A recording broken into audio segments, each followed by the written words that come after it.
বলি, ভাই আল্লাহ যদি আমাকে নিয়ে যায়, আমার বাচ্চাটার দিকে একটু খেয়াল রেখে।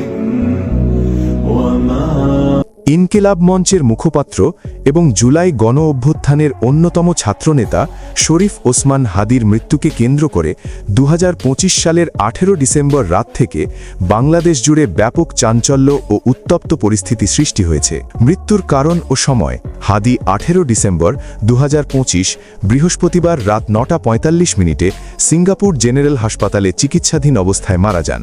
গত ১২ ডিসেম্বর ঢাকার বিজয়নগরে নির্বাচনী প্রচারণার সময় হেলমেটধারী দুর্বৃত্তদের গুলিতে তিনি মাথায় মারাত্মক আঘাত পেয়েছিলেন।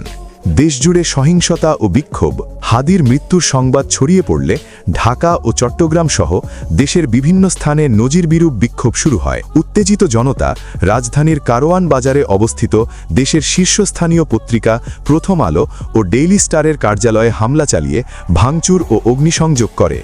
এছাড়া ধানমন্ডি ৩২ নম্বরে শেখ মুজিবুর রহমানের বাড়ি এবং ছায়ানট সংস্কৃতি ভবনেও হামলার ঘটনা ঘটে। ভারত বিরোধী বিক্ষোভ। হাদি ভারতের কট্টর সমালোচক হিসেবে পরিচিত ছিলেন। তার মৃত্যুর পর চট্টগ্রামে ভারতীয় সহকারী হাইকমিশনের সামনে বিক্ষোভকারীরা ভারত বিরোধী স্লোগান দেয় এবং ইট পাটকেল নিক্ষেপ করে। রাষ্ট্রীয় শোক ঘোষণা।